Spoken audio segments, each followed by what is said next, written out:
इसमें क्या बात है? मैं भी धन्यवाद करूंगा। एक नौजवान पैदल चल रहा है देश में, प्रशंसनीय बात है। इसमें खराब बात क्या है? आलोचना किसने की है? अभी मैं राष्ट्रीय स्वयंसेवक संघ का कार्यकर्ता हूं। संघ में किसी ने आलोचना की है क्या? प्राइम मिनिस्टर साहब ने उनके पदयात्रा की आलोचना की है क्या? एक नौजवान देश का भ्रमण कर रहा है, देश को समझ रहा है, ये प्रशंसा की बात है। 50 साल का नौजवान हिंदुस्तान के 3000 किलोमीटर दूरी को पैदल चलेगा और इस मौसम में भी चलेगा, तो इसको अप्रिशिएट ही करेंगे हम। तो आप यात्रा का स्वागत करते हैं? यात्रा का स्वागत नहीं, यात्रा हो रही है। मैं तो कहता हूँ आप सबको भी और हिंदुस्तान की पदयात्रा करके भारत का अध्ययन करना चाहिए।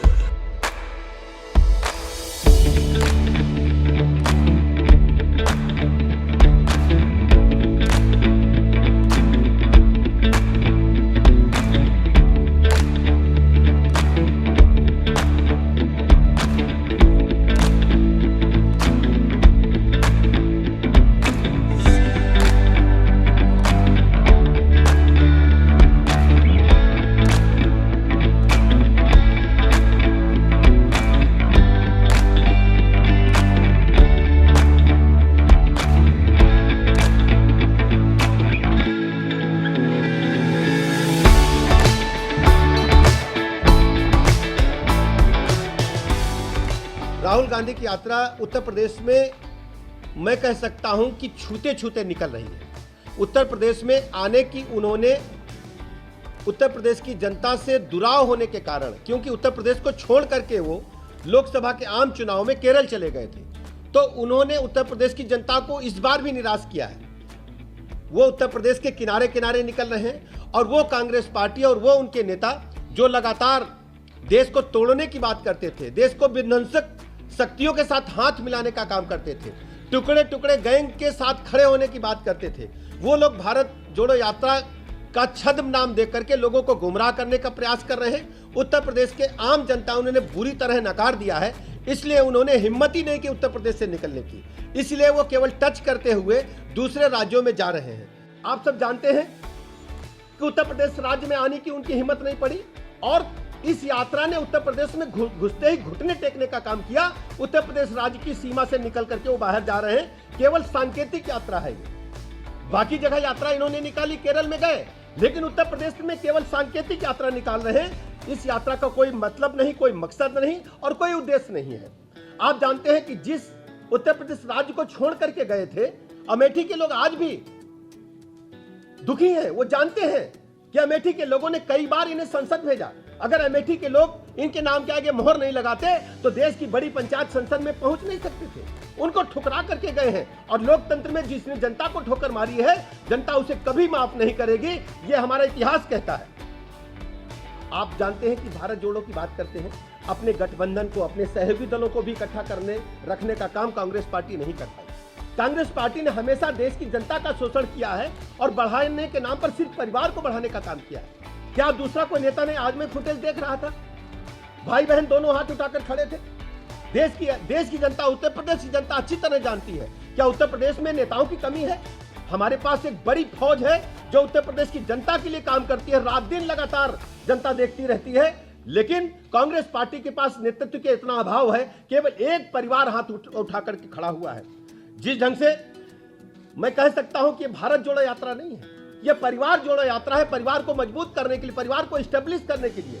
वो अपने आप को बेरोजगार महसूस करते हैं। उन्होंने माना था कि वो बड़े घर में, राज परिवार में पैदा हुए हैं तो राजपाट चलता रहेगा, लेकिन लोकतंत्र में बाबा साहब भीमराव अंबेडकर ने जिस दिन संविधान लिख दिया था, उस दिन तय हो गया था कि राजा अब रानी के पेट से पैदा नहीं होगा, वो बैलेट मशीन से पैदा होगा और आम जनता 25 करोड़ लोग उत्तर प्रदेश के जिसे चाहेंगे वो उत्तर प्रदेश का नेतृत्व करेगा, वही उनका काम करने का काम करेगा। कि कांग्रेस पार्टी ने जिस ढंग से आपातकाल लगाया था, आज तक राहुल गांधी और उनकी टीम के लोग आपातकाल की भर्त्सना नहीं कर पाए हैं, उनकी हिम्मत नहीं है। वो जब जब उनके हाथ में सत्ता रहेगी, देश के नागरिक अधिकार और प्रदेश के नागरिक अधिकार हमेशा तोड़े जाएंगे। क्या वो माफी मांगना चाहेंगे? वो बताएं अपने भारत जोड़ो यात्रा के दौरान कि हमारे पूर्वजों ने, हमारे नीति नियंताओं ने, कांग्रेस पार्टी के जो नीति नियंता थे, जो सरकार चलाते थे, उन्होंने इमरजेंसी लगा करके गलती की थी। अभी कांग्रेस पार्टी के नेता राहुल गांधी ने कमला हसन जी को एक इंटरव्यू दिया, आप लोगों ने देखा है? उस इंटरव्यू की मैं कड़ी भर्त्सना करता हूं, निंदा करता हूं। वो चाहते हैं चाइना का आगे सरेंडर कर दिया जाए। उनके शासन, कांग्रेस पार्टी के शासनकाल में जिस ढंग से चाइना का आगे सरेंडर करके भारत की भूभाग को देने का काम किया गया, अब भारतीय जनता पार्टी की सरकार में, आदरणीय प्रधानमंत्री नरेंद्र मोदी जी की सरकार में हम आंख में आंख डाल करके बात करेंगे। जो हमारी विरोधी ताकतें हैं, जो हमारे दुश्मन तत्व हैं, उनसे भारत की सेना पूरी ताकत के साथ लड़ रही है। राहुल गांधी का बयान पूरी तरह से सेना के मनोबल को गिराने वाला है। यह कांग्रेस पार्टी अपनी मंशा साफ कर रही है कि हर स्थिति में हम भारत को कमजोर करने का काम करेंगे, भारत की सेना का मनोबल गिराने का काम करेंगे। और उन्होंने यह भी कहा कि नारा दिया गया था 62 में, हिंदी चीनी भाई भाई। किस भाई की बात करते हैं? जो हमारे सैनिकों की तरफ, भारत की सीमा की तरफ तिरछी नजर डालेगा, भारत की सेना उसका मुंहतोड़ जवाब देगी। ये भाई भाई कह करके केवल हिंदुस्तानी सेना का और हिंदुस्तान के लोगों का मनोबल गिराने का काम राहुल गांधी और उनके नेता कर रहे हैं। बहुत ही दुखद है, इसकी हम भर्त्सना कर रहे हैं। ये भारत के लोगों का मनोबल गिराने की घटना है। आप सब जानते हैं कि कांग्रेस पार्टी को हजारों करोड़ रुपए विदेशी चंदा मिलता है। मुझे पूरा शक है कि चाइना की कंपनियों ने जरूर इन्हें चंदा दिया होगा, इसीलिए ये चाइना की तरफदारी करके भारतीय सेना का मनोबल गिराने का काम कर रहे हैं। कांग्रेस पार्टी अपने नेता को टहलने के लिए भेजी, उनके पास कोई काम नहीं। अगर वास्तव में भारत माता के प्रति समर्पित भाव से काम करते होते तो आप सोचो, जो उनकी यात्रा निकली है, उस यात्रा में कौन कौन शामिल हुआ, क्या आप लोगों की नजर है क्या? मैं देख रहा था फुटेज। अफजल गुरु की फांसी का विरोध किसने किया था, आप जानते हैं? एएस दौलत रा के पूर्व अधिकारी हैं। उन्होंने अफजल गुरु की फांसी का विरोध किया था कि नहीं किया था? दिनेश जी आप बताइए। आप पत्रकार मित्रों से पूछना, आपको सवाल पूछना चाहिए कि वो लोग जो हिंदुस्तान की एकता और अखंडता को, हिंदुस्तान को विखंडित करने के लिए और जो अटैक करते हैं भारत माता पर, उनके समर्थन में जो लोग हैं, उनको यात्रा में आप साथ रखोगे? हिंदुस्तान की जनता आपसे पूछना चाहती है।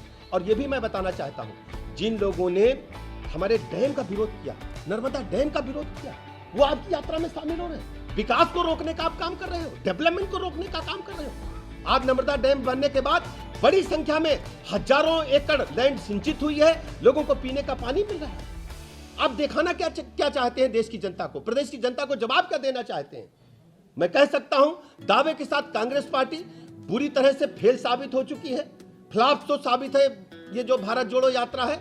राहुल गांधी और उनकी टीम पूरी तरह से फ्रस्ट्रेशन में है और वामपंथी पूरी दुनिया से खत्म होने जा रहे हैं, लेकिन अभी भी इनके दिमाग में घुसा हुआ है वामपंथ। मैं कह सकता हूं जिस ढंग से उनका पहनावा है, जो जिस ढंग से वो चाल चलन है, मैं कह सकता हूं कि वो भारत माता के प्रति कभी भी सौहार्द की भावना नहीं रख सकते।